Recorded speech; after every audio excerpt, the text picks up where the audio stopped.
there you are. Hello all. My knees are killing me. My back's been killing me, so it goes down to my knees and it's very hard for me to feel good, so I have problems doing videos and everything else I need to do. But that's not what I'm here to talk about. I'm here to talk about biodiversity on the planet. Over 1/2 of all tropical forests have been cut down in the last 60 years around the world. So we're missing half of our lungs on this planet. The tropical forests are one of the biggest oxygen makers, the biggest CO2 drinkers. I think that was just wind. We're kind of misty and rainy, so I brought the umbrella. You don't need to bang. So what are the causes of all this destruction in the tropical forest? I'll name them from the biggest to the smallest in causes. Meat production is number one, with the industrial cutting out over 2.71 million hectares of land, destroying and cutting down all those tropical forests, which are so important for the biodiversity of the planet and the health of the planet and our biosphere. Biofuel crops is the next one. So we're trying to make things cleaner by cutting down our forest and turning those into biofuels. No sense there at all. The only thing that drives that, of course, money and greed. They've cut down over 30 million hectares of forest in the last 60 years. And another big one, of course, is palm oil. Palm oil will probably be one of the biggest killers of tropical forests in the next several years.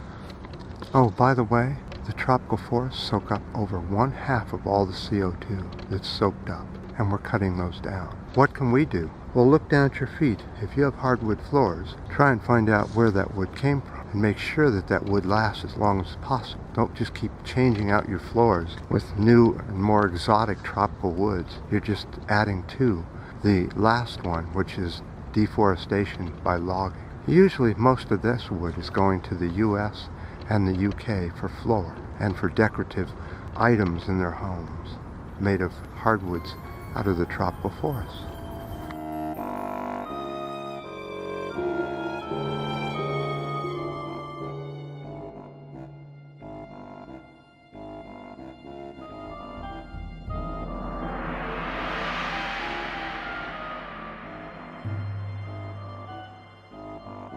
So, another really serious problem we have is here in the US, the Orange administration. He's gutting the Clean Water Act altogether. There will be no more protections, so the oil industry and other industries will be able to dump freely in our rivers, oceans, and lakes here in the US.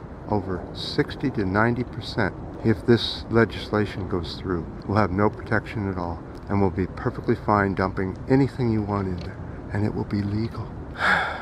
Does anybody here think that's a good idea? Oh, by the way, how many people get their drinking water from rivers and lakes and underground sources? Yeah, just about 99% of all of us. Pretend that the water that's coming out black is the old way.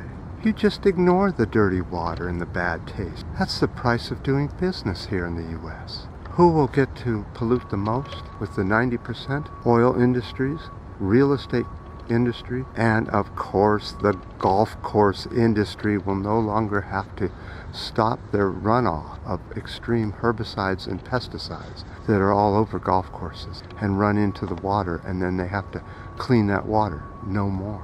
Let it run. It's not going to hurt anybody. So what's your thoughts on that? Do you think we have to worry about dirty water, drinking it here in the US?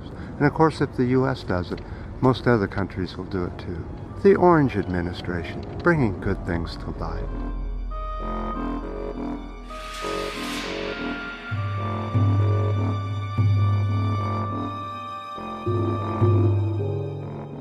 I am going to be doing a Ray Taliaferro update soon, maybe the next video.